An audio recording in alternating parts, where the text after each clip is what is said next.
Russia के Ukraine पर attack को करीबन 1.25 साल गुजर चुका है और इस वॉर ने सबसे ज्यादा जिस खित्ते को नुकसान पहुंचाया है वो है यूरोप। असल में रशिया की लड़ाई सिर्फ यूक्रेन के साथ नहीं है बल्कि एक पूरे ब्लॉक के साथ है जिसे हम वेस्ट कहते हैं। फरवरी 2022 में जब रशिया ने यूक्रेन पर अटैक किया तो जवाब में रशिया पर खुलकर अटैक करने के बजाय इन वेस्टर्न कंट्रीज ने फैसला किया कि वो पीछे रह के ये वॉर लड़ेंगे, क्योंकि रशिया एक न्यूक्लियर सुपर पावर है और उससे डायरेक्ट पंगा लेना काफी महंगा पड़ सकता है। इसीलिए वेस्टर्न कंट्रीज ने यूक्रेन को रशिया के खिलाफ लड़ने के लिए बिलियंस ऑफ डॉलर्स के हथियार सप्लाई करना शुरू कर दिए और दूसरी ही तरफ रशिया के बैंक्स, कंपनीज और लोगों पर सैंक्शंस लगाना शुरू कर दी। वेस्टर्न कंट्रीज का ख्याल था कि वो इन सैंक्शंस के जरिए रशिया को मजबूर कर देंगे कि वो यूक्रेन वॉर से पीछे हट जाए, मगर शायद वो भूल गए थे कि रशिया के पास ऐसा हथियार है जिससे वो पूरे यूरोप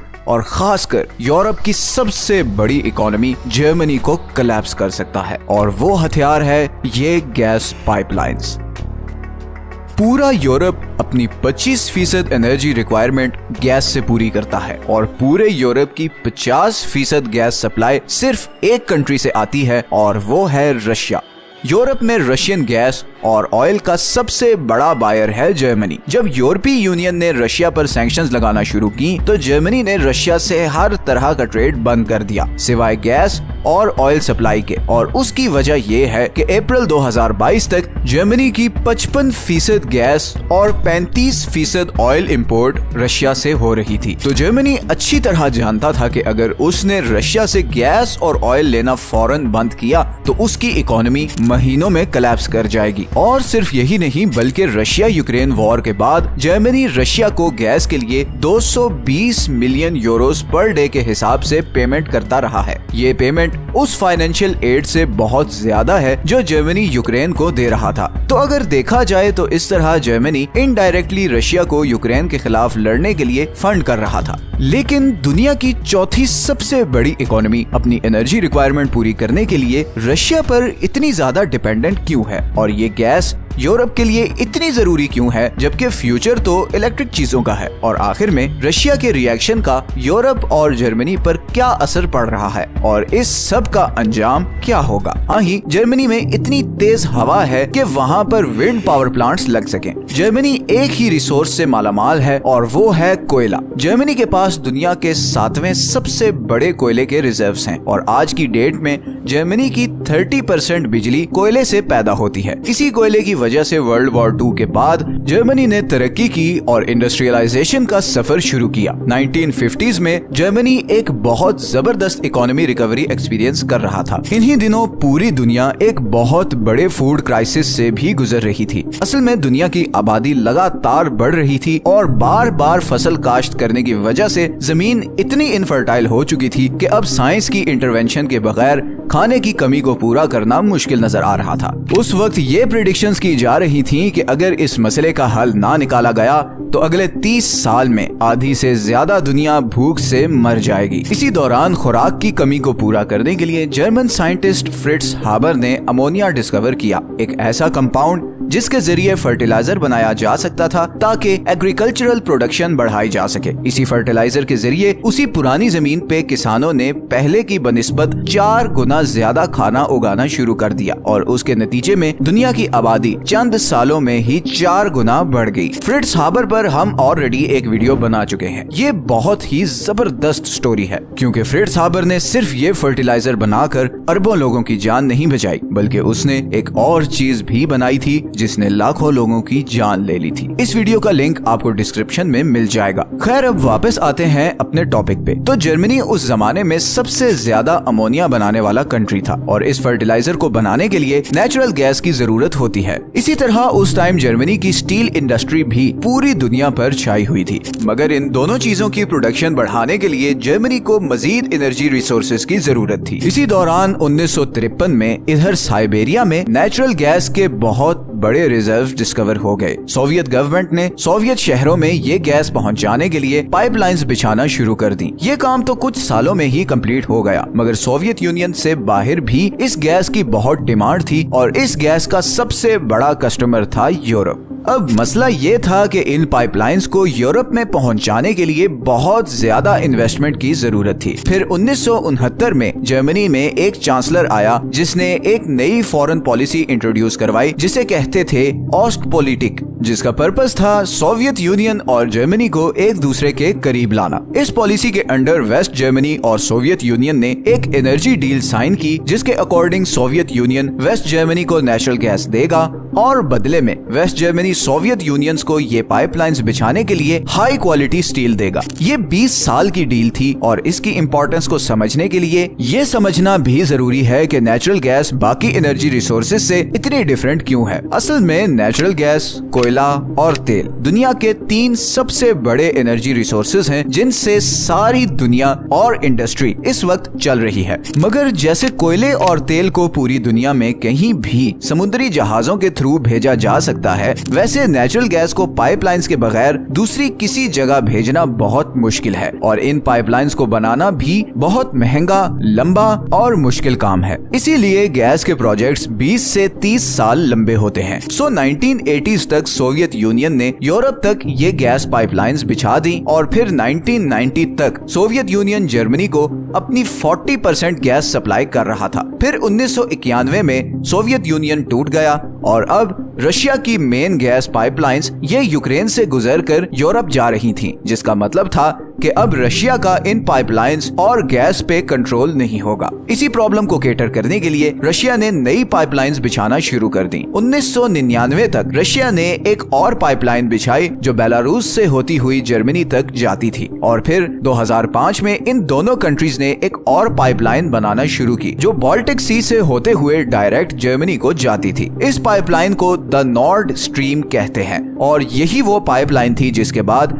जर्मनी बहुत हैवीली रशिया पर डिपेंडेंट हो गया। तो अब रशिया की गैस इन 3 रूट्स से यूरोप और जर्मनी को पहुंच रही थी। ट्रेड जबरदस्त जा रहा था, यूरोप को आसानी से बड़ी क्वांटिटी में गैस मिल रही थी और रशिया को अच्छा खासा पैसा मिल रहा था। फिर 2008 में रशिया और यूक्रेन में प्राइस को लेकर थोड़ी अनबन हो गई और रशिया ने 20 दिनों के लिए यूक्रेन से गुजरने वाली पाइपलाइंस की गैस बंद कर दी और इसके नतीजे में कई यूरोपियन कंट्रीज को गैस सप्लाई बंद हो गई। बल्कि पोलैंड में तो 11 लोग गैस ना होने की वजह से शदीद ठंड में ठठर कर मर गए। इससे एक बात तो क्लियर हो चुकी थी कि इस गैस फ्लो के जरिए रशिया अब पूरे यूरोप को कंट्रोल कर रहा था। फिर 2014 में जब रशिया ने ईस्टर्न यूक्रेन पर हमला करके क्राइमिया पर कब्जा किया तो पूरे यूरोप ने रशिया पर सैंक्शंस लगा दी और कई कंट्रीज ने इस बार गैस और ऑयल के लिए रशिया के ऑल्टरनेटिव्स देखना शुरू कर दिए। मगर जर्मनी फिर भी रशिया की गैस पर जमा रहा, बल्कि उसने रशिया से और ज्यादा गैस खरीदना शुरू कर दी और ये सिलसिला ऐसे ही चलता रहा और फिर फाइनली सितंबर 2022 में रशिया ने जर्मनी और यूरोप को गैस पहुंचाने वाली सारी पाइपलाइंस बंद कर दी और नतीजतन जर्मनी में एक भूचाल आ गया। गैस शॉर्टेज की वजह से जर्मनी में एनर्जी प्राइसेस जंप कर गईं और जब एनर्जी की प्राइस ऊपर जाती है तो हर चीज की प्राइस ऊपर चली जाती है। जर्मनी में इस वक्त इन्फ्लेशन पिछले 50 सालों में सबसे ज्यादा है। लोग सड़कों पर आ गए हैं और उनकी डिमांड ये है कि जर्मनी को रशिया यूक्रेन वॉर में न्यूट्रल रहना चाहिए क्योंकि इस वॉर की सबसे बड़ी कीमत पूरे यूरोप में सिर्फ जर्मनी को भरनी पड़ रही है। अब आप सबके जहन में सवाल आ रहा होगा कि जर्मनी आखिर इतना डिपेंडेंट क्यों है रशिया पे? कोई तो अल्टरनेटिव होगा जर्मनी के पास। तो अब